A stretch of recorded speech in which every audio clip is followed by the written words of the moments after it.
Bienvenue à ce nouvel épisode de Behind the Boom avec Mark Batts de Tow Industries. Mark, comment allez-vous? Je vais bien, merci. Pépez est connu comme une légende du remorquage, et on remonte à bien plus loin et sommes l'un des plus grands de la côte ouest. Mark est aussi très similaire. Tu ne fais pas de remorquage, mais tu vends des dépanneuses, c'est ça? Je vends des dépanneuses. Je m'appelle Mark Batts et mon entreprise est Tow Industries. Et nous sommes un grand concessionnaire d'équipements de remorquage et de transport à Los Angeles et l'un de nos plus gros clients. Parmi nos clients préférés, l'un de nos clients favoris, c'est Peppi's Towing. Donc Mark est celui qui nous a vendu Hulk 2.0, Hulk 1.0, Big Flipper, et pratiquement tous les camions ici. Tous les camions.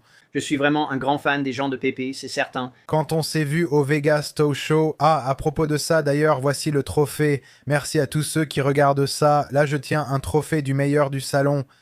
C'est celui que tu veux gagner car, pour une raison, ils ont donné un trophée à tous. Ils avaient meilleur du salon, meilleur rotator, meilleur covering, meilleur ci, meilleur ça, meilleur sourire, tu vois, meilleur phare. Ils en avaient beaucoup. Mais les grandes catégories sont à toi. C'est celui que tu veux gagner, meilleur du salon. Donc je te dois beaucoup pour ça, Marc. Je ne sais pas si tu l'as vu, il pèse, mec. Je ne l'ai pas vu de près. C'est beau, non? Ouais. C'est du sérieux. American Towman. Best n'est pas venu. Ouais. Et ton camion s'est vraiment démarqué comme tel. On ne peut aller nulle part sur les autoroutes. Si tu regardes bien, toutes les dépanneuses et lève-roues, surtout à Flatbeats, ont des bavettes Tow Industries. On essaye vraiment, non? Et probablement juste comme une forme de marketing, tu sais, notre lettrage d'origine, tu sais, ce lettrage de LA qu'on a pour Tow Industries, ça vient en fait d'un gars des pièces qui travaillait pour nous à l'époque. Vers 88, 88, 89, quand je suis arrivé ici, à peu près au moment où j'ai rencontré Joe, comme Joe chez Pepe. Rafi était notre gars des pièces, et je venais juste de commencer à travailler là-bas. Et j'ai dit, hey, il nous faut vraiment quelque chose comme un logo qui représente là. Et j'ai dit, bah, peux-tu me donner un emblème dans le style des rues de LA? Ah, c'était sa première ébauche. Dès qu'il l'a dessiné, j'ai dit que c'était exactement ce que je voulais. Ça a du sens. On dirait que ça représente vraiment Los Angeles. Ça a presque un côté graffiti, exactement. C'était un graffiti de rue de Los Angeles parfait que je n'ai jamais changé. Je peux dire comme Pepe's Towing Service qu'on est parmi les plus grands en volume, avec 100 camions classés par toutes les autres compagnies en Californie et même sur toute la côte ouest. Vous êtes de quelle taille? Je dis souvent que vous êtes l'un des plus grands, mais je ne suis pas concessionnaire, je ne sais pas. Vous êtes de quelle taille? Vous le sauriez mieux, étant impliqué en tant que concessionnaire et compagnie de camions.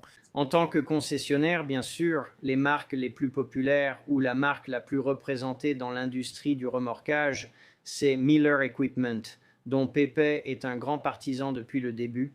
Vous êtes de grands fans de Sanctuary Vulcan, ce que j'apprécie beaucoup, et ce sont bien sûr les marques que nous avons vendues.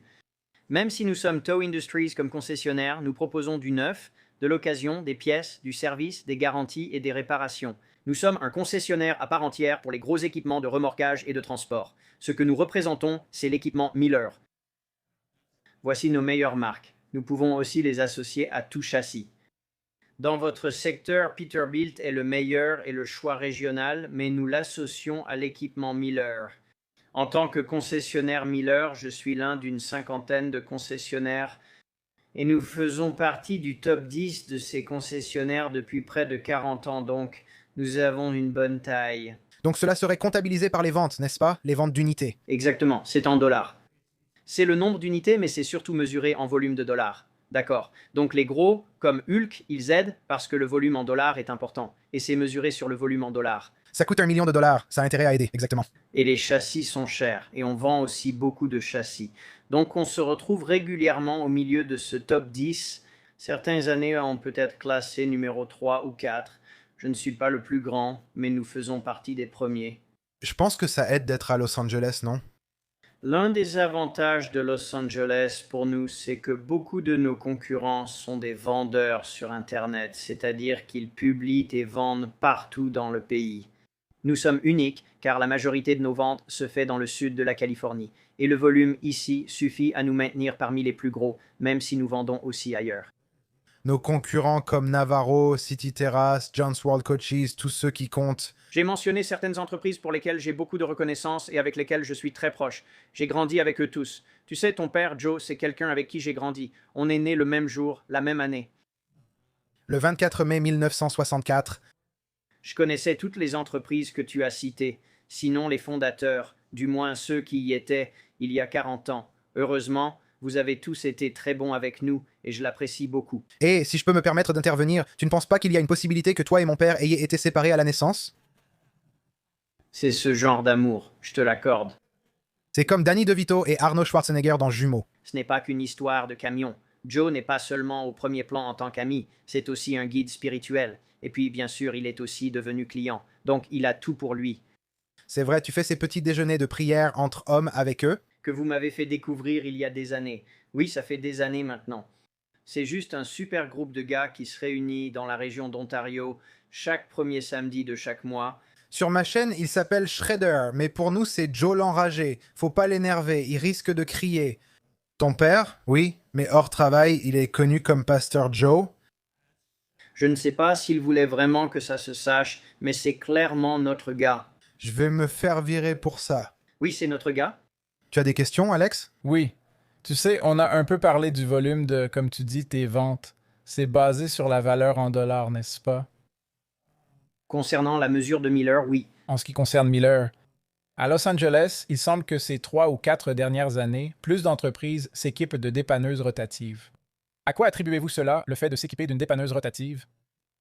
Vous savez, quand je suis arrivé ici dans les années 80, et je vais essayer de faire court, il y avait une transition technologique qui se produisait à cette époque. Nous étions en train de abandonner les équipements à élingue, qui étaient, vous savez, ce qui avait été construit depuis le début jusqu'à environ 1980, quand le matériel Holmes, qui détenait vraiment, vous savez, 80% du marché mondial des équipements à élingue, un excellent équipement.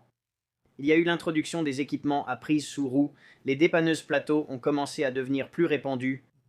Donc à ce moment-là, il y a eu un changement technologique, ce qui était vraiment le moment idéal pour qu'un vendeur de notre type d'équipement se lance, parce que nous avions quelque chose de nouveau à offrir, n'est-ce pas? Nous montrions aux gens que, l'élingue qui vous a si bien servi pendant toutes ces années, il existe une nouvelle méthode. Et, c'est ce vers quoi nous allions. Donc c'est ce qui a stimulé les ventes pendant un bon moment, parce qu'il y avait des élingues partout. Et la transition, c'était des voitures plus récentes, des spoilers plus bas, des faces avant en plastique au lieu du chrome ou du métal.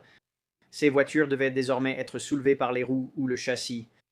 Donc, il y a eu une transition d'un type de remorquage à un autre, ce qui a entraîné un grand changement dans les années 80. Passons maintenant aux dépanneuses rotatives, d'accord? Les dépanneuses rotatives, bien sûr, ont toujours été très très chères, ce qui rend leur acquisition difficile, c'est-à-dire que tout le monde ne peut pas simplement en acheter un. Dans le monde des dépanneuses, la dépanneuse rotative est le sommet, la Lamborghini, le modèle le plus haut de gamme. C'est le plus grand, avec le plus de fonctionnalités, tu as raison, et vous étiez parmi les premiers équipés. Peppi's Towing Service est une entreprise leader dans le remorquage poids lourd. Et en ce qui concerne l'acquisition d'équipements, c'est la priorité, tu sais, pour fournir des services dans ce domaine. Et toi-même, ton père, vous avez été des leaders dans cette catégorie. Je veux dire, Joe, toi-même, tu es une ressource pour le secteur. Je t'appelle souvent pour des conseils, pour aider à guider les clients parfois, et pour savoir quel est le bon équipement en fonction de leurs besoins. Mais pour répondre à sa question, à la question d'Alex, il y a eu quelques transitions. Dans le passé, c'était des bras télescopiques qui étaient à l'arrière. Il n'y avait pas de sous-flèche à l'époque. Ils étaient simplement maintenus avec des plaques, un peu comme fonctionnait une élingue.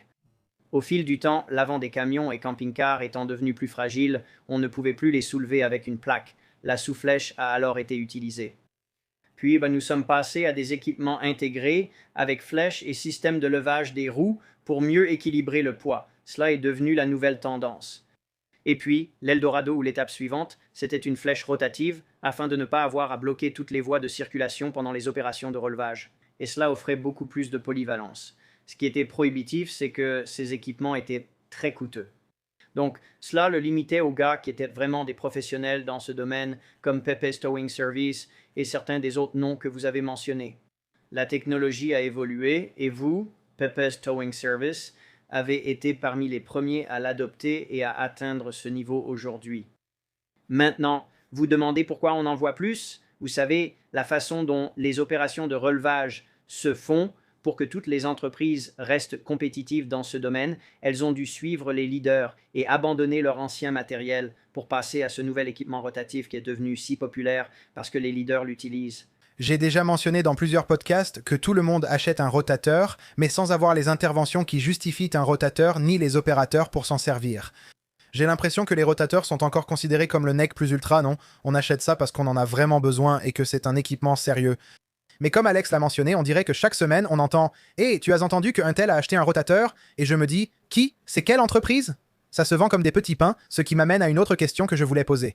En ce qui concerne les prix, est-ce que c'est le marché qui les fixe ou bien qui décide de ça? Parce que comme tu le sais, avec Hulk 1.0 acheté début 2020, je crois qu'au final c'était autour de 6 cents quelque chose plus ou moins, avec les taxes faites. Hulk 2.0, ce n'est pas une blague, certains pensent que je plaisantais. C'est un peu moins d'1 million de dollars, tout compris. Ouais, les prix ont augmenté. C'est une énorme augmentation. Et ce n'est pas seulement les dépanneuses. Ta Honda Civic de base coûte maintenant 50 000. Ouais.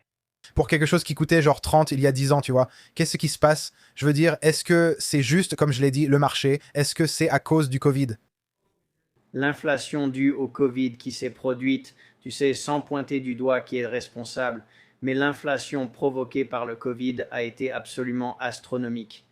Et je peux en parler d'expérience personnelle. On était situé plus près de chez toi à Los Angeles. Nous avons développé cette propriété pendant le Covid.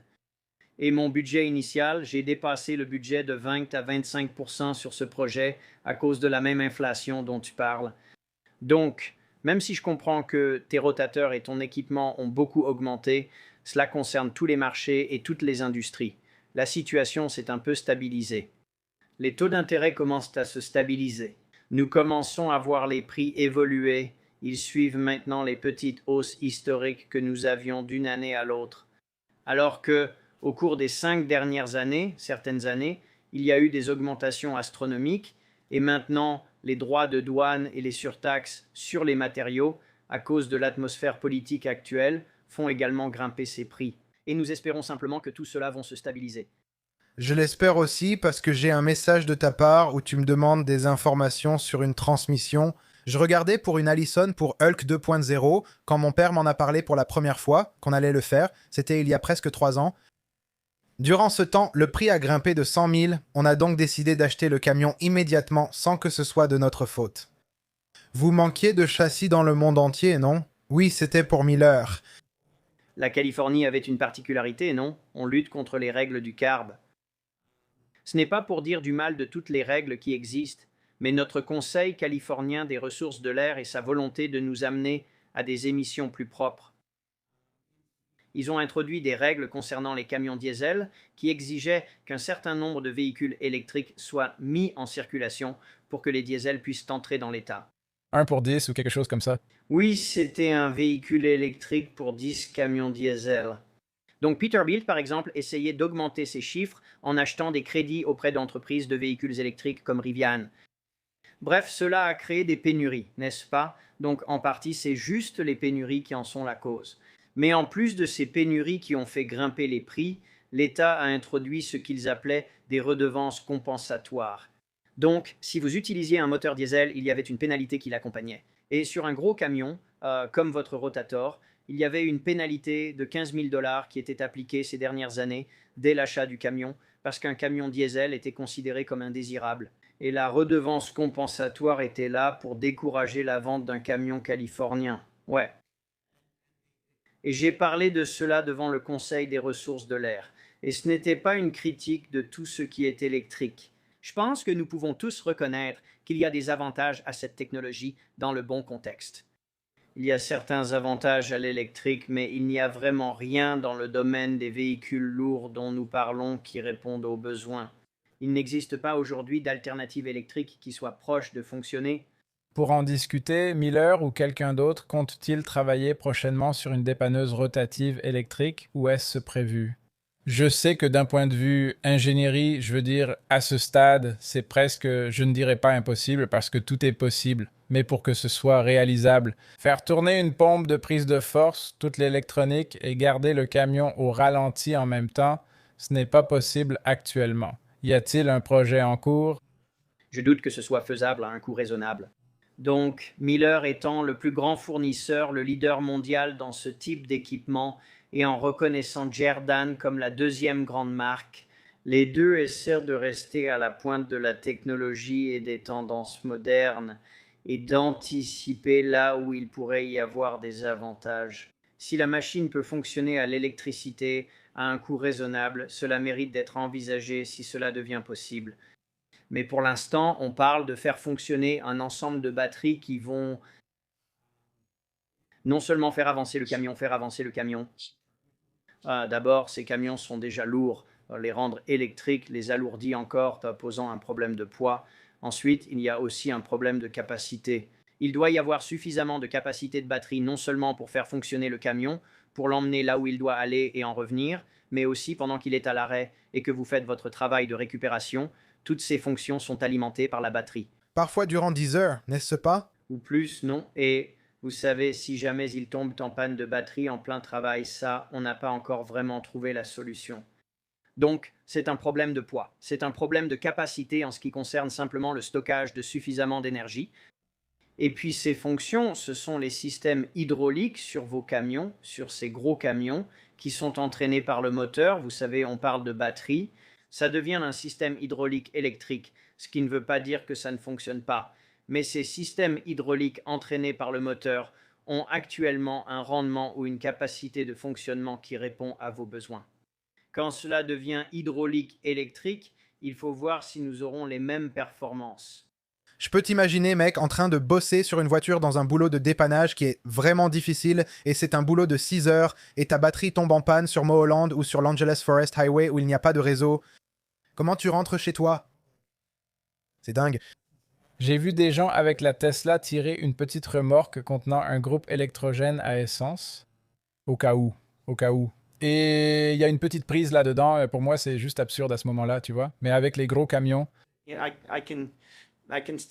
peux voir où il y a de la place pour les véhicules électriques sur le marché automobile.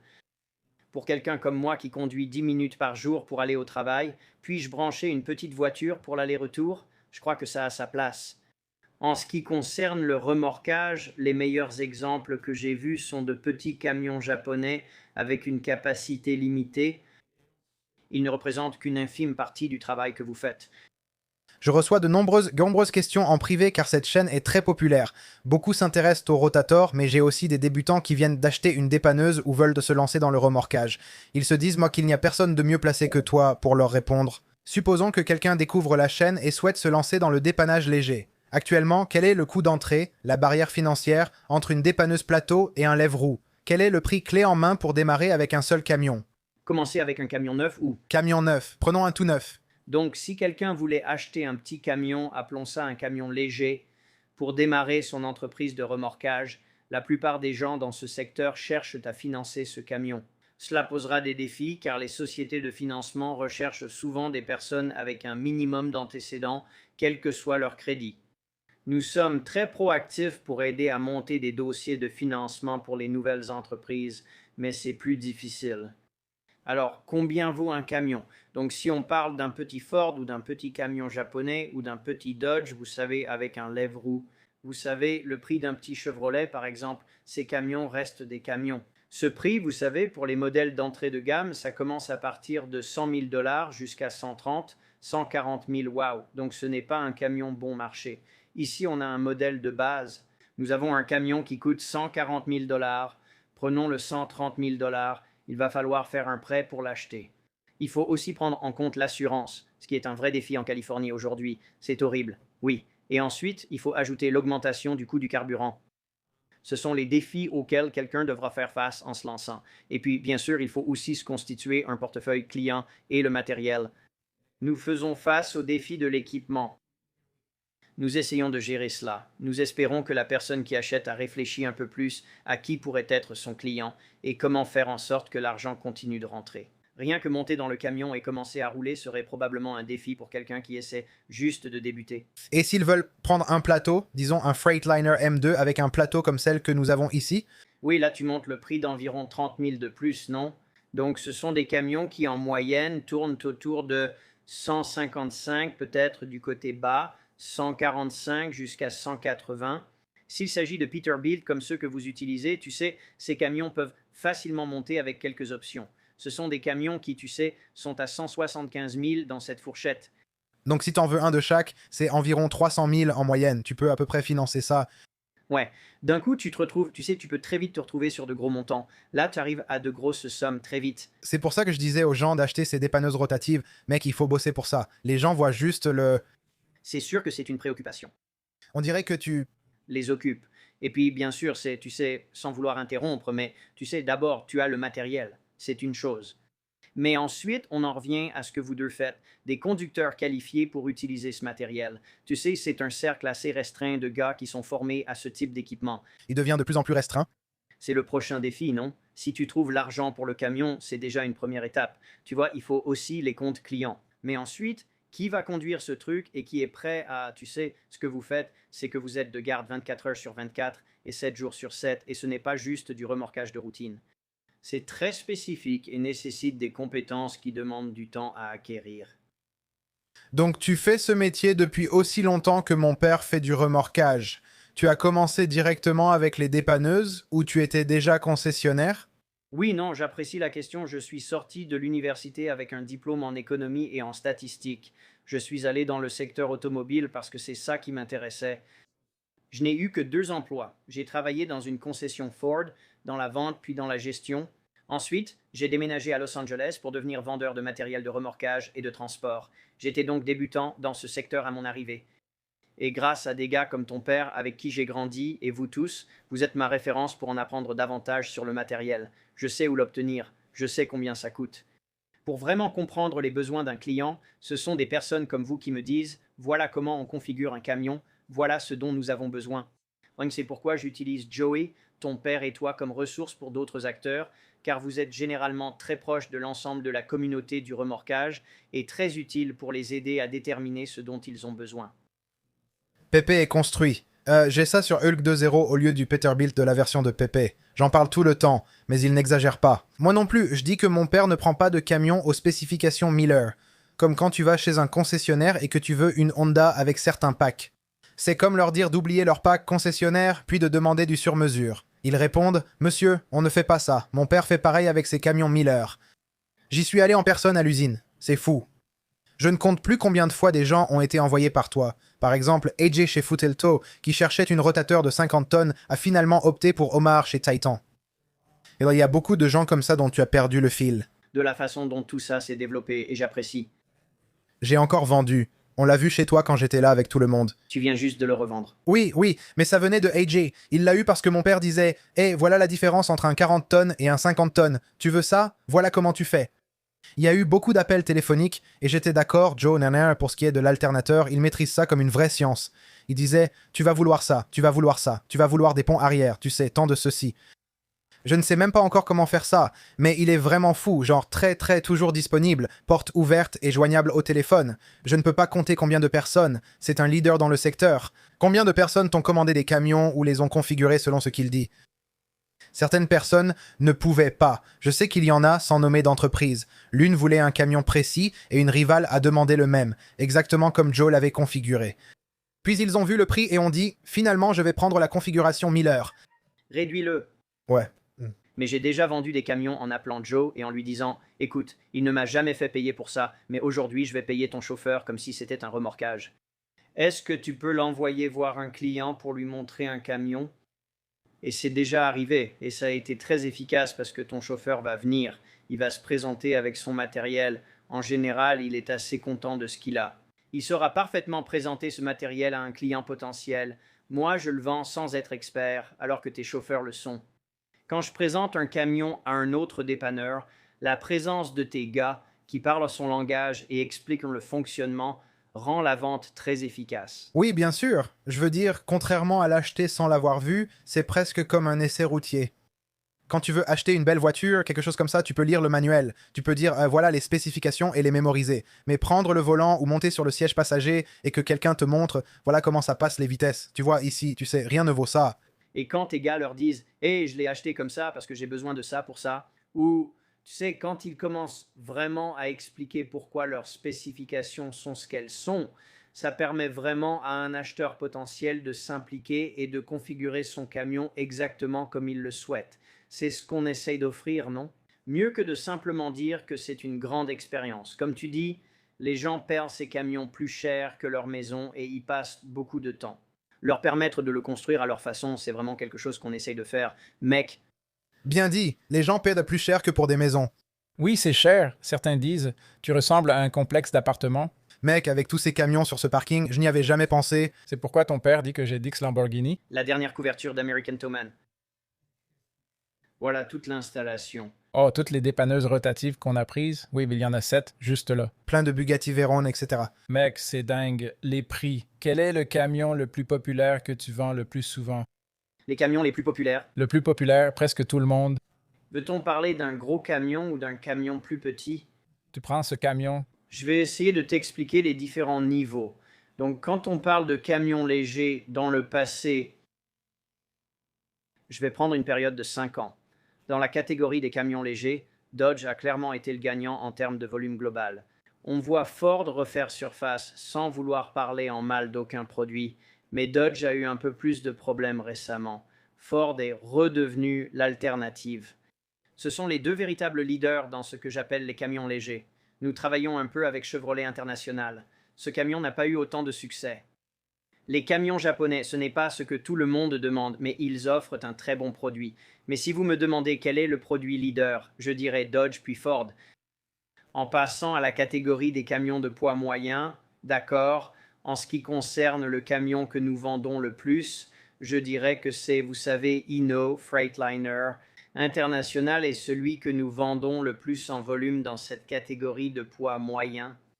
Peterbilt et Kenworth sont probablement plus appréciés et recherchés, mais ils sont un peu plus chers. Ce camion coûte 10 à 20 000 dollars de plus. Donc c'est généralement quelqu'un d'un peu plus sélectif dans son choix d'équipement qui opte pour un Kenworth ou un Peterbilt, et puis ils n'offrent pas de cabine allongée.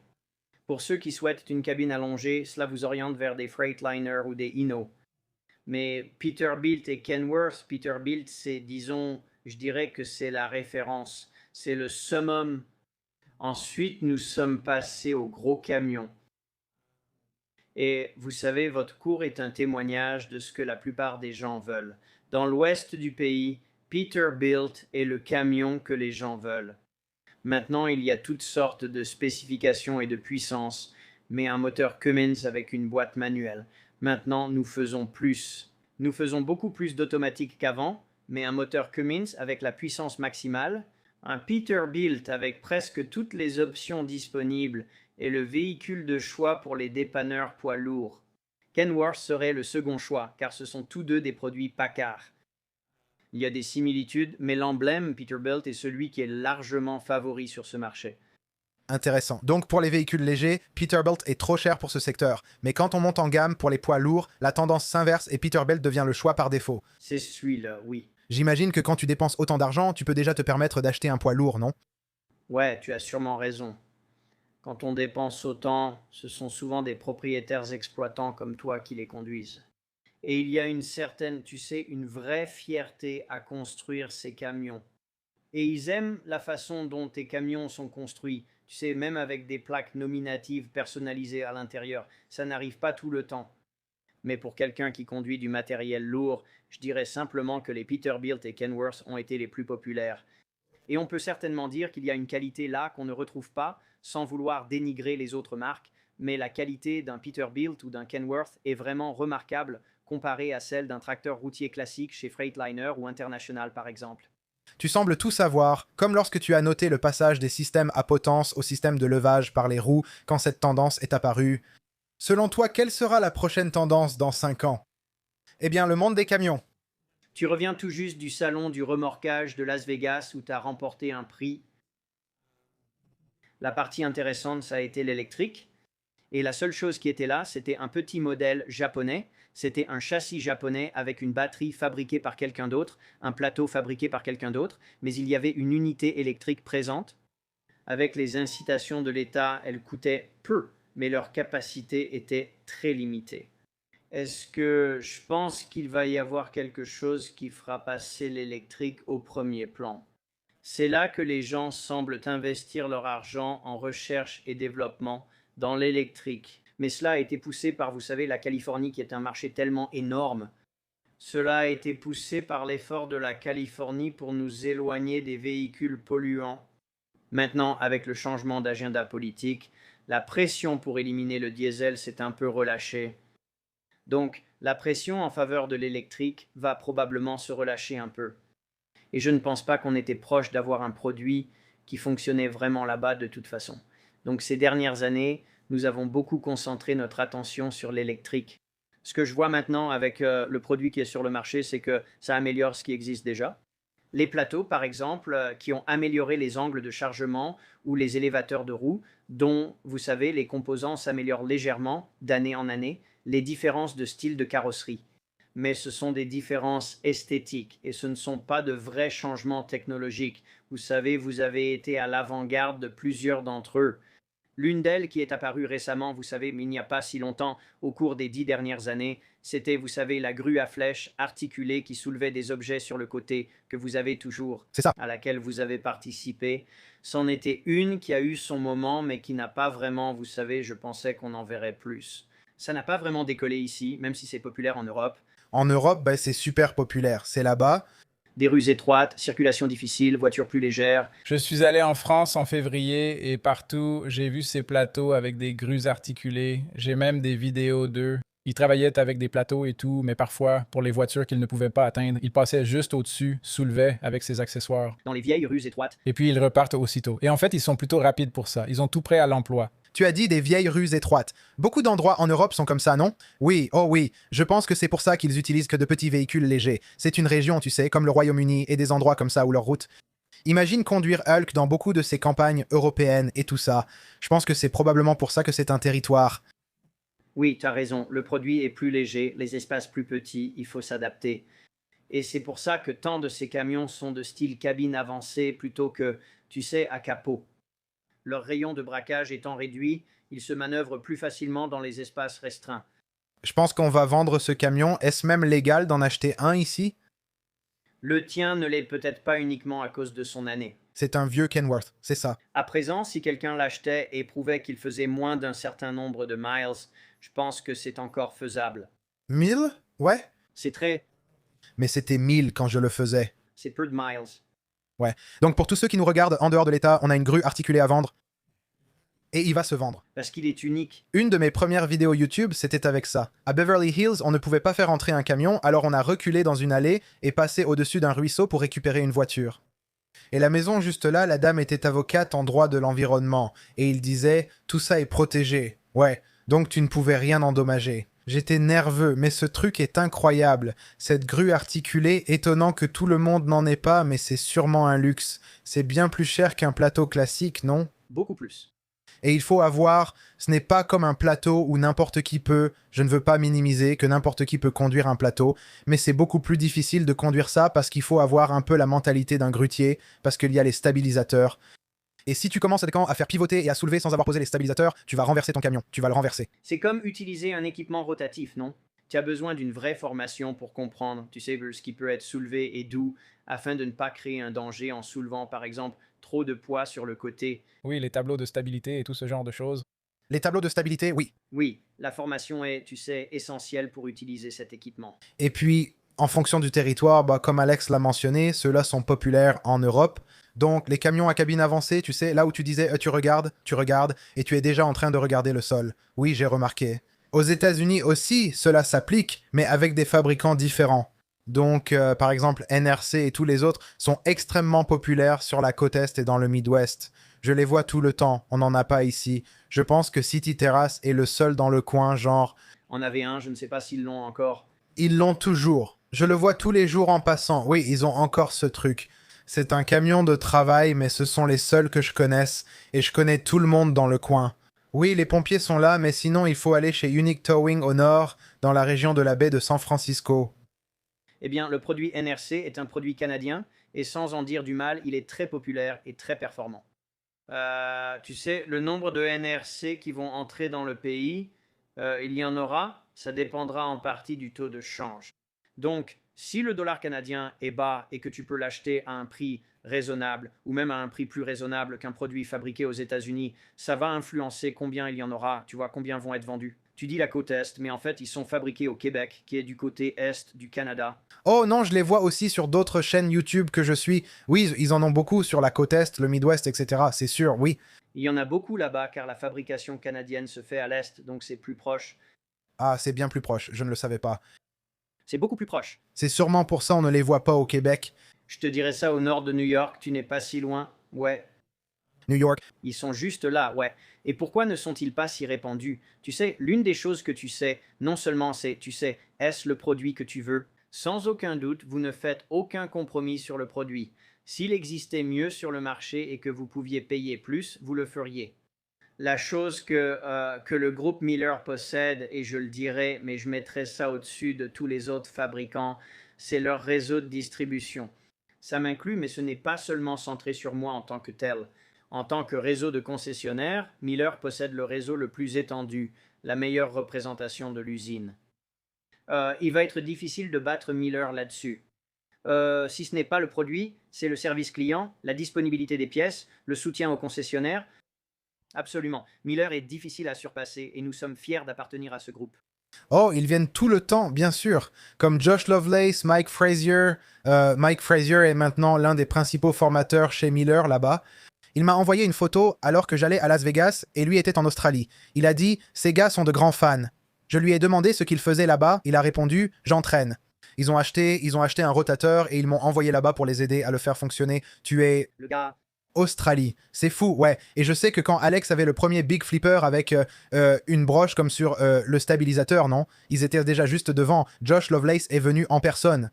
ouais, Josh est du coin et Miller propose ça localement. Donc le service client est assuré. Et on voit bien, tu sais, nos gars viendraient te voir à n'importe quel moment où tu nous appelles. Mais si c'est un problème lié à Miller, c'est-à-dire à l'usine, ils ont un gars de l'usine sur place qui va régler ton problème assez rapidement. Ils sont difficiles à battre en matière de service client, de suivi client. Envisagerais-tu un jour? Je ne sais pas si c'est possible, mais Jerdan apparaît de plus en plus. Je ne l'ai jamais utilisé. Ici, on ne connaît que Miller. Mais le ferais-tu? Peux-tu vendre Jerdan ou le ferais-tu? Eh bien, ma relation avec Miller Equipment est de longue date. Et en tant que leur concessionnaire là-bas, il y a une certaine... Je n'appellerai pas ça une obligation de loyauté. Mais il y a une attente. S'ils font leur travail en nous fournissant, on doit rester fidèle à leurs produits. Bien sûr, cela implique aussi une certaine responsabilité de la part de Miller. S'ils restent à la pointe en ce qui concerne la qualité de l'équipement, le service client, les nouvelles technologies, alors vous savez, s'ils nous proposent les meilleurs produits, en tant que concessionnaire, il est peu probable que nous arrêtions. Nous devons les soutenir comme ils nous soutiennent. Je ferais de même si j'étais concessionnaire Jerdan, si Jerdan me soutenait et m'aidait à écouler mon matériel ou à faire vivre mon entreprise. Je leur devrais une certaine loyauté. Nous croyons en ce produit, même s'il a des défauts et qu'il existe d'autres bons produits sur le marché. Miller, à notre avis, est le meilleur en ce qui concerne la gamme de produits et certainement en ce qui concerne l'accompagnement. Et en tant qu'entité commerciale, c'est aussi le produit le plus facile à vendre et à entretenir, donc il y a aussi un aspect égoïste là-dedans. Oui, c'est vrai. Eh bien, c'est logique d'un point de vue commercial, non? Bien sûr, oui, maintenant, en ce qui concerne, je pense que j'en ai un que tu n'as pas vendu. Tu as probablement vendu tout ce qui roule, ou presque. Bien sûr, et c'est. Je t'assure, tu n'as pas vendu celui-là. As-tu déjà vendu un M-Cent?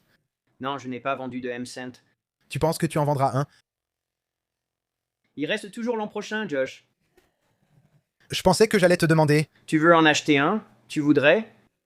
L'une de mes vidéos préférées, c'est celle du premier rotateur de 75 tonnes de Los Angeles que j'ai. C'est toi qui l'avais créé. À chaque fois qu'un ami ou un membre de la famille me demande ce que je fais, quels sont mes trucs, je réponds. Qu'est-ce que tu fais? J'utilise toujours cette vidéo pour diverses raisons. C'est une vieille vidéo, mec. Cette vidéo est ancienne mais très bien réalisée. J'y ai tout mis dedans et tout. Ouais, premièrement, ça montre l'environnement dans lequel on est, où on vit tous, tu vois. Donc je me dis, hé, c'est un peu notre territoire. Donc ça le met vraiment bien en valeur, et puis ce camion a des caractéristiques très uniques. Et vraiment, la façon dont c'est présenté, ça met vraiment en avant à quel point cet équipement est spécial. Oui, c'était une spécification très précise pour celui-là. Mais je veux dire, dès le choix du camion, il y a ton nom à l'avant et à l'arrière, il y a un essieu arrière supplémentaire. C'est le seul rotateur de 75 tonnes qu'on ait jamais fabriqué. Je n'en ai fait que quelques-uns comme ça. Pas de bras de remorquage non plus. C'était avant l'ajout du bras de remorquage. Il a été le premier à le faire. C'était le haut de gamme, tu sais, à l'époque. et les gens se demandaient comment vous l'aviez construit avec cet essieu arrière supplémentaire. Mais tu sais, quand c'était cher, Je pourrais t'arrêter. Quand cette vidéo dont tu parles est sortie, il y a eu beaucoup de commentaires parce que c'était nouveau dans le secteur du remorquage. Bien sûr, c'est un 75 tonnes, mais l'essieu, pourquoi est-il comme ça? Pourquoi il n'est pas à l'avant? Où est le soulevage? Ce commentaire-là, genre, comment tu vas le remorquer? Où est ton soulevage? Ou encore, quel design stupide? Ouais, mon père disait toujours, tous mes autres rotateurs et toutes mes autres dépanneuses lourdes sont équipés d'un bras de remorquage. Il disait, il faudrait que je sois idiot. Acheter un rotateur de 75 tonnes en Californie juste pour tracter des camions fourgons toute la journée. C'est une unité dédiée aux opérations de relevage. manœuvrer dans des espaces restreints, l'essieu relevable se lève. Oh mec, quand on a des interventions dans des espaces restreints, Alex fonce devant, il prend les devants, moi je suis comme Austin Powers coincé dans le couloir avec le chariot en train de reculer. C'est pourquoi il prend ses boulots dans des espaces restreints, ça aide. Oui, il relève aussi son essieu. Essieu, c'est la première fois que je le vois, mais c'était clairement, tu sais, le design de Joe et ça t'amène dans le détail et le et. Appelez ça la fierté que vous mettez à construire vos camions. Dès le début, tu sais, du lettrage aux spécifications du camion à l'avant jusqu'à l'équipement à l'arrière. Je veux dire, je ne peux pas être précis, mais il y a des dizaines de milliers de dollars d'équipements Snap-on, tu sais, dans les boîtes à outils, un réfrigérateur. Tu sais, toutes ces choses qui, tu sais, qui rendent simplement le camion spécial. Ça montre simplement, tu sais, l'attention portée à la configuration du camion et à quel point il est spécial. Tu sais, quand il prend la route, les conducteurs ou les propriétaires font vraiment très attention, surtout en commandant des équipements spéciaux. À l'époque où j'ai fait cette vidéo aussi, mon père était très précis quand je faisais la description. Parce que lui, tu sais, il est ami avec tout le monde, bien sûr. Donc il voulait saluer les autres. Il m'a dit « Assure-toi de le mentionner ». Maintenant, on rejoint les rangs de Van Lingen, mais eux, ils sont à Torrance. À l'époque, ils avaient une 1075, Katie chez Ten West.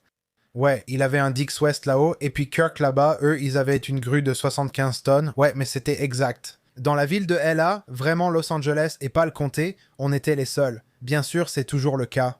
Je pense que c'est le premier depuis un moment. Navarros en a un, statewide aussi. À quelle fréquence cela arrive-t-il? La grue de 75 tonnes se vend-elle souvent?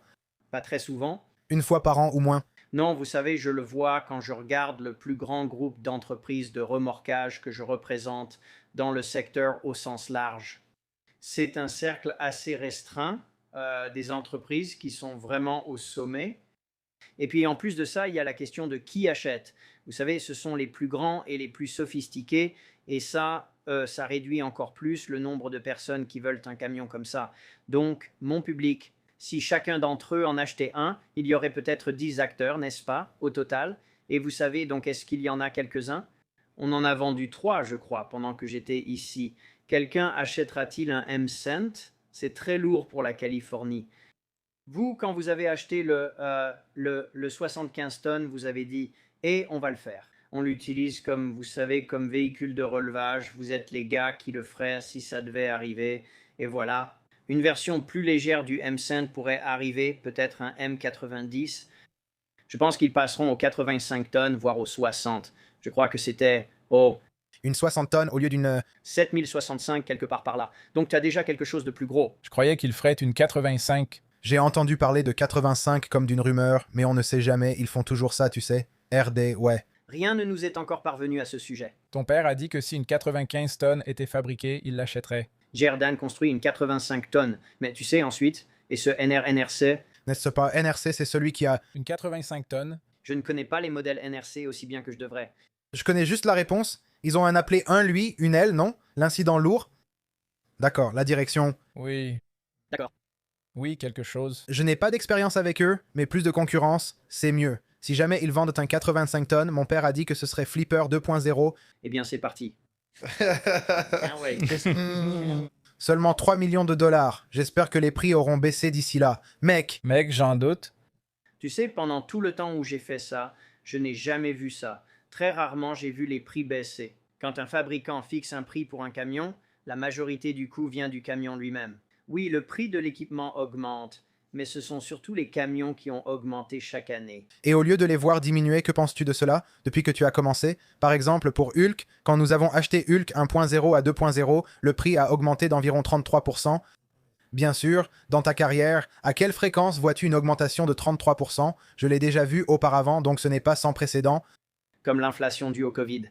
Ils augmentent d'un tiers là, puis quand ça baisse de 10, on dit « Regardez, tout redevient bon marché ». C'est ça. Eh bien, nous avons perdu ces frais de compensation dont je parlais. La nouvelle administration les a contestés. Ces exigences du California Resource Board ou CARB. Donc, il y a eu une suspension temporaire. Nous n'avons pas ces frais aujourd'hui. Est-ce que ça va être permanent? Je l'espère, oui, jusqu'à ce que la prochaine technologie arrive. Mais la suppression de ces frais de compensation a fait baisser, vous savez, ça a certainement fait baisser une partie du coût. Et lorsque les chaînes d'approvisionnement se sont rouvertes après le Covid, les prix se sont stabilisés. Ont-ils baissé? La seule véritable baisse notable concernait les frais de compensation. Nous avons aussi affronté les tarifs douaniers peu après, mais ils restaient inférieurs aux frais de compensation imposés par le California Air Resource Board. Je connais beaucoup de gens qui n'ont pas fait faillite, mais tout le monde ne pouvait pas survivre avec la hausse des coûts, pas seulement le remorquage, mais aussi le carburant. Le diesel coûtait parfois 7 $. Aujourd'hui, j'ai un éventail de clients beaucoup plus restreint avec qui je travaille. Quand j'ai commencé à vendre ce genre d'équipement, tu sais, je ne peux pas... Je ne suis pas sûr de pouvoir donner un pourcentage précis, mais il y avait un grand nombre de remorqueurs indépendants. Des gars avec 1 ou 2 camions, de petites entreprises travaillant pour les enchères ou gérant quelques véhicules. Et ils pouvaient gagner leur vie comme ça, non? Ouais. Et puis, tu sais, il y avait une vraie industrie à ce moment-là. Tout ça a quasiment disparu. On n'a plus vraiment de petits ateliers individuels comme avant. C'était une grande partie au début. Est-ce que ça représentait 20 ou 30%? C'est possible. Oui.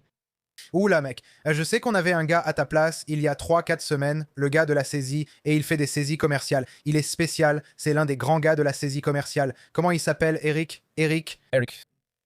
D'accord, Eric. De Ha! J'ai oublié, Yos. J'écorche toujours son nom de famille, mais c'est Miss. Oh, Eric Mies. Moi, Eric. Miss, bien sûr. Ce type-là, Oui, on lui a vendu une unité DTU il n'y a pas si longtemps. c'est une belle unité, oui, et il en prend soin. Je crois qu'il a un Lando 2 et quelques dépanneuses à plateau. Mais oui, une expertise incroyable. Je ne savais pas que le monde des saisies était ainsi. Il a vraiment clarifié ce point. Il m'a dit, tu ne le croirais pas, il a surtout des dépanneuses dans sa cour, à force de récupérer tant de véhicules. Ouais. Tu sais, des camions à plateau? Il dit des camions à plateau. Oui, ça m'intéresse de le savoir. On n'est pas au niveau le plus critique nous concernant. Je ne le remarque pas. C'est sûr que les saisies sont en hausse. Est-ce la pire situation vécue? Je ne dirais pas, mais si Eric en fait et qu'il en a beaucoup, il doit savoir. Oui. Parce qu'ils ne reviennent pas tous vers nous. Parfois, ils partent aux enchères. On ne voit pas tout ce qui revient. Ou à la banque, ou quelque chose comme ça. Oui, la banque va le mettre aux enchères. Il se peut qu'ils ne reviennent pas chez le concessionnaire. Oui, en général, ce n'est pas le cas. Eh bien, Il fait tout, ouais, de la récupération de machines IRM et autres à des trucs de dingue. Mais oui, il m'a dit que c'était 20. Je rêve ou quoi? Je suis presque sûr d'avoir entendu le chiffre 20. Oh, on a fait un boulot. Il a appelé et on lui a donné un devis pour soulever un chariot élévateur de 80 000 livres. Il n'avait pas l'air d'en faire 80 000, donc je doutais, mais c'était bien 80 000 livres. On l'a soulevé, chargé sur une remorque, puis il est parti dans sa cour.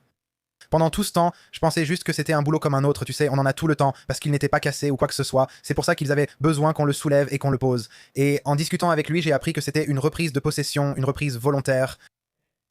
Et puis on a commencé à discuter, je ne savais pas qu'on pouvait reprendre ça. Il m'a dit « Ouais mec, je peux reprendre n'importe quoi, je fais ci, ça, c'est mon camion. » Et on discutait, et je me suis dit « Ce gaz est intéressant, j'ai lancé un podcast, est-ce que tu voudrais y participer ?» Je crois avoir demandé à Alex de lui proposer car on a fait ce boulot un vendredi. Il lui a demandé le soir même et il a répondu « Ouais, je peux le faire maintenant ?»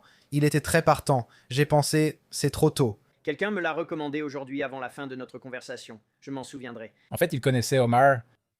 Omar était-il le gars pour moi? Sa cour est juste à côté de celle d'Omar chez Titan. Il s'est souvenu de moi et a appelé ici. Et tu travaillais pour Omar. Moi, je me demandais qui c'était. C'est comme ça qu'on a commencé à discuter. Et c'est comme ça que le boulot est arrivé. C'est peut-être quelqu'un d'autre qui me l'a recommandé, mais c'était une excellente recommandation, comme tu l'as dit. C'est un super collègue et je ne l'avais jamais rencontré. Oui, pour quelqu'un de la récupération, il maîtrise le gréement. Il a vu mes vidéos sur les synthétiques et les limites de charge. J'étais là genre mais tu fais de la récupération, c'est vraiment cool. Il s'y connaît vraiment. Bien sûr. Je perds le fil quand je pense à la récupération, à ces petits camions qui vont chercher des gens. Pas de voiture.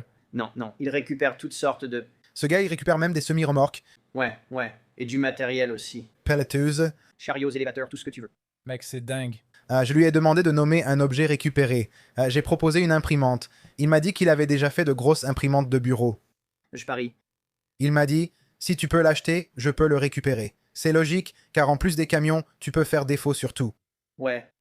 Je crois qu'il était ami avec Louis Sharpless là-bas. C'est l'un de ses bons amis. Je pense que c'est lui qui m'a fait cette première mise en relation. Je ne savais pas qu'il était un ami d'Omar, mais toutes ces personnes, ce groupe de gens se connaissent. Oui, ils se connaissent tous. Il était chez United. Eh bien, Lewis Sharples, oui. Il est parti et c'est là qu'il a lancé sa société. Il avait 2 camions, je crois. Je pense qu'il a toujours ce camion rouge, non? Je l'ai juste repris en échange. Je lui en ai vendu un autre, à Lewis. D'accord. Oui, en fait, j'ai rencontré Lewis en 1988 ou 89. Il travaillait pour Carl's Towing à Yucaipa. D'accord. Et le Cal d'origine était l'un de mes tout premiers clients et il était un grand fan de Vulcan. Et Lewis était là aussi. Il est un peu plus jeune que moi. Et j'ai perdu sa trace pendant de nombreuses années. Bref, puis il s'est retrouvé, tu sais, il a trouvé sa voie dans le secteur du poids lourd et il est devenu une figure assez importante là-bas. Donc j'ai eu la chance de travailler avec lui récemment. Oui, ces gars se connaissent depuis longtemps. C'est fou. Le monde est petit. Ouais, c'était un gars formidable. Comme je l'ai dit, Cal a créé plusieurs excellentes entreprises. Son fils, Gary, qui est décédé du Covid, a dirigé Carl's pendant des années après. Maintenant, c'est géré par la NOAA. Et puis, il avait un frère qui s'appelait Tony, et Tony dirigeait le service de remorquage club, CTS, comme on les appelait. Oui, Club Towing Service. C'était une excellente entreprise couvrant Moncton jusqu'à Big Bear. Donc, il y avait tout un groupe d'entre eux qui venaient de chez Cal et qui sont devenus des professionnels et ont fait leur propre chemin. Je sais que tu contrôles le sud de la Californie, mais jusqu'où? On essaye. Je me demandais, en fait, jusqu'où va vraiment ton influence? Et je demande parce qu'évidemment, avec notre position, tu sais, on a des antennes partout dans le monde, bien sûr. J'ai un pote qui est venu me rendre visite et tu sais, on est amis maintenant. Ils viennent de Chacon Towing au Texas. D'accord. Ils étaient intéressés par une dépanneuse rotative quand on vendait la noire et rouge, l'ancienne de Dave. J'avais mentionné Tow Industries sans savoir comment c'est venu et il avait parlé de Tow Industries. J'ai dit, mec, tu es au Texas. Ouais. T'as des gens qui viennent d'autres États? Ouais, on est vu de la même façon que toi maintenant, non? Avant l'avènement d'Internet, c'était local, c'était plus une scène locale. En faisant beaucoup de pubs dans les magazines, tu étais vu. Notre publicité maintenant est en ligne, ce qui nous emmène partout. Donc le monde en ligne. Oui, comme Facebook Marketplace et autres. J'ai vu ça partout, n'est-ce pas? Et les podcasts et tes vidéos YouTube, n'est-ce pas? Et tu as eu la gentillesse de nous mentionner. J'ai déjà fait des lives chez toi quand vous étiez là.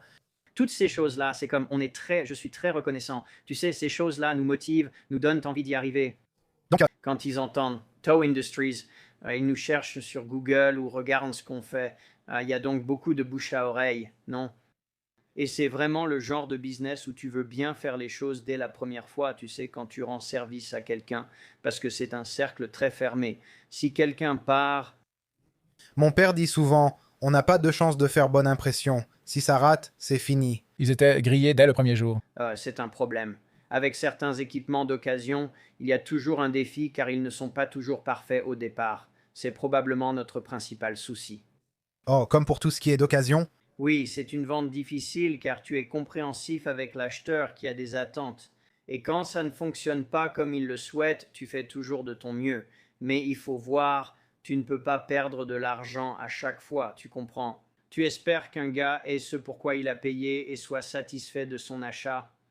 Pour répondre à ta question, on vendait sur des marchés extérieurs.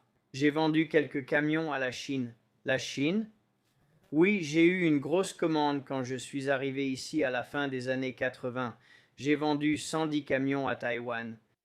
Je suis surpris que tu n'aies pas pris ta retraite rien qu'avec ça. Je pensais que oui, car ils avaient promis plus, mais ils ont arrêté aussi vite qu'ils avaient recommencé. Ça a duré 3 mois, on en a construit beaucoup, puis ils les ont copiés et on ne les a plus revus. Oh, C'est ce que je me disais. Tu sais quoi? C'est marrant que tu dises ça parce qu'il y a un gars que je vois sur Facebook et ça ressemble exactement à un produit Miller. Je me suis donc dit que ces gars devaient sûrement les acheter, les copier et les fabriquer eux-mêmes. j'ai une bonne histoire à ce sujet maintenant, et je vais essayer de faire court. Il y avait un de nos dépanneurs locaux, très respecté, qui avait trouvé du matériel d'occasion. C'était des dépanneuses Vulcan de 25 et 35 tonnes et il m'a contacté pour savoir si cela m'intéresserait de les acheter. Et j'ai demandé, tu sais, de quelle année est ce matériel? Et il m'a dit, oh, ce sont des modèles 2002. J'ai dit, d'accord. J'ai dit, tu sais, envoie-moi des photos de ce matériel. Alors il m'a envoyé des photos de ces véhicules et ils étaient tous oranges. Mais j'ai réfléchi et j'ai dit, tu sais, j'avais une commande en 2002 pour à peu près ce nombre-là. J'en avais 10 oranges. Je ne savais pas qu'ils étaient oranges. Alors j'ai rappelé l'usine parce qu'ils avaient été fabriqués chez Miller et expédiés depuis la Caroline du Nord et ils étaient partis à l'origine pour le Nigeria. J'ai appelé mon représentant chez Miller, Brent Moynihan, aussi représentant Vulcan, pour lui demander la couleur des camions dont je ne me souvenais plus. Ils n'ont jamais été chez Tow Industries, vendus directement depuis l'usine. De quelle couleur étaient ces unités parties au Nigeria? Il m'a dit orange. Maintenant, on est en 2024 ou 2025, et voilà, tu sais, ces modèles 2002. Alors j'ai demandé au client, j'ai dit, tu sais, ces unités, elles étaient plus sur les camions. J'ai demandé, comment sont-elles revenues ici? Il a dit, eh bien, je les ai achetées au Liban. Je crois qu'il a dit, je les ai achetées au Liban. J'ai répondu quoi? Il a dit que d'une façon ou d'une autre, ces camions, l'unité, il ne sait pas si un camion entier est allé du Nigeria au Liban. Et il les a achetés là-bas à prix réduit et a pensé les ramener ici, puis essayer de les revendre et de les utiliser ici. Donc, ils ont fait le tour du monde. Le cercle de la vie. Probablement, si je me souviens bien, il y en avait en tout soit 10, soit 15 unités de toute façon. Ce client en avait 10 et il allait ou 8 d'entre elles. Il les a achetées en lot sans camion et comptait en garder quelques-unes. Et il voulait que je m'occupe de vendre le reste. Tu sais, c'était du matériel obsolète. Donc la question est, est-ce que tu les as achetés, hein? Moi? Je ne les ai pas achetées parce qu'il pensait qu'elles valaient, tu sais, il pensait probablement qu'elles valaient un peu plus que ce que je pensais. Après les avoir enlevées et avoir mis un équipement d'occasion, je les montais sur un camion. Je ne pensais pas que ça allait être une question de prix compétitif, mais pour un utilisateur final qui avait une carrosserie et peut-être un camion et qui les a associés, je pense qu'il y avait probablement. Tu lui as déjà dit que c'est toi qui les avais vendus au départ? Oui, je l'ai fait. C'est génial. J'ai dit, je sais exactement quel camion c'était. Je me souviens même du nom du gars. C'était un commerçant anglais. Il s'appelait Oliver Slatin. 22 ans après, tu t'en souviens? Ouais? Je me souviens de lui, c'est sûr. Il me faisait rédiger environ 300 devis par jour pour que tout soit correct. Courtier, il exigeait une façon précise de fixer les prix, puis changeait souvent d'avis. Je lui ai donné 300 versions avant qu'il dise « On est prêt ». Cette commande de Taïwan m'a appris que la persévérance est essentielle dans les commandes d'exportation. Oui, ça peut prendre beaucoup de temps, mais tu pourrais faire beaucoup de devis et au bout du compte, les chances... Je ne donnerai pas de chiffres, mais c'est environ une chance sur 50 que ça arrive. Mais tu ne sais jamais, c'est comme un ticket de loterie, non? Tu pourrais gagner, donc... Donc, toi et mon père avaient le même âge, le même anniversaire? Ouais, je connais déjà la réponse. Mon père a déjà dit sur le podcast qu'il mourra dans son bureau et ne prendra jamais sa retraite. Je pourrais faire ça, j'ai doublé l'entreprise, je peux tout faire, il ne prendra pas sa retraite. Quel avenir pour Tow Industries, avec toi toujours aux commandes? Je peux répondre à ça de deux façons, tu vois. Je sais qu'il aime bosser avec toi, donc tu sais, moi aussi je travaille avec ma fille et j'ai des membres d'équipe là-bas. J'ai aussi une autre collègue, Jessica, qui travaille avec moi depuis plus de 20 ans. J'ai rencontré ma femme là-bas, tu sais. Tu sais, on est une famille, un peu comme, tu sais, de la même façon que vous êtes une famille. Mais surtout, ma fille Tori, tu sais qui est, tu sais, ma fille biologique, travaille dans cette entreprise et travailler avec elle est un vrai plaisir la plupart du temps. Et tu sais, je sais que ton père prend beaucoup de plaisir à voir, tu sais, La plupart des jours. la plupart des jours. Vous savez, voir ce qui a été créé se perpétuer plutôt que de le vendre ou de s'en retirer. Pour un gars qui a consacré sa vie à ça, je sais juste que ce qui l'intéresse, c'est de voir votre nom et cette entreprise perdurer. Le nom PP Stowing Service, vous savez, et je connais aussi votre oncle Manny, le frère de votre père, qui dirige une autre partie très réussie du groupe de remorquage PP Stowing Service. Ces gars-là sont là, vous savez, ils sont engagés dans ce métier. Mais Joe, votre père, surtout du côté du remorquage, du côté de l'équipement, et il tient vraiment à s'assurer que le nom dans le métier, vous savez, continue d'exister. Et il a de la chance d'avoir, vous savez, je me sens chanceux que, vous savez, mon fils veuille le faire. Et lui, je sais qu'il ressent la même chose. Donc c'est l'une des raisons pour lesquelles on continue. C'est que vous, vraiment, vous savez, sincèrement, oui, vous voulez leur donner, vous savez, tous les conseils possibles. Et j'ai appris quelques trucs. S'il te plaît, essaie d'en profiter. Comme pour moi, j'apprends beaucoup en voyant des plus jeunes se pencher là-dessus, qu'on peut faire les choses différemment et mieux. La technologie a évolué et j'ai quelque chose à apporter. Oh, c'est comme... Je sais qu'il ressent la même chose pour toi. Tu sais, j'ai bien fait les choses, mais tu sais, je reconnais, tu sais, l'âge que j'ai et les points où je commence à prendre un peu de retard sur les connaissances fraîches, l'énergie, tout le reste. Et tu apportes ça. Le groupe plus jeune l'apporte aussi, Alex. Le groupe plus jeune apporte ça à ses entreprises. Donc, si tu es attentif, à mon avis, n'est-ce pas, reconnais ces choses que tu connais bien et essaye, tu sais, de les présenter. Sans être le gars plus âgé qui regarde de haut, c'est, tu sais, j'ai appris quelques trucs en chemin et juste, tu sais, je n'essaye pas de te faire la leçon là-dessus, mais certaines choses, je suis assez sûr, je sais que j'ai raison là-dessus, alors essaye. Et maintenant, qu'est-ce que tu as? Et on a ce genre d'ambiance dans notre bureau où, tu sais, j'écoute et j'observe des changements et je me dis, oui, c'est mieux que la façon dont je faisais avant. Et ça t'apporte vraiment, on peut dire, une certaine satisfaction de savoir qu'il y a une prochaine génération et qu'ils savent ce qu'ils font. Ce n'est peut-être pas ce que tu faisais, mais ils ont quelque chose à apporter et ça va continuer. Je sais aussi que Joe ressent. Ça là, vous savez, vous utilisiez tous la chaîne, n'est-ce pas? Et puis Alex et moi sommes arrivés. Et je suis un grand partisan du synthétique et ça s'est répandu comme une traînée de poudre. Aujourd'hui, tout le monde utilise les synthétiques et les élingues, ce qui rend le travail agréable. Vous savez, vous savez, j'ai travaillé avec mon père et je sais que, vous savez, votre père a travaillé avec le sien, donc je suis de la deuxième génération, pour ainsi dire. Même si, vous savez, comme Joe, c'était des entités beaucoup plus petites et elles ont eu une existence beaucoup plus courte. Vous savez, Joe et Manny étaient les gars qui ont vraiment fait évoluer l'entreprise. Mon père et moi avons fait beaucoup de choses ensemble. Et mon équipe, vous savez, notre gars Miguel et Bertha et Joe, moi je, Moi, je...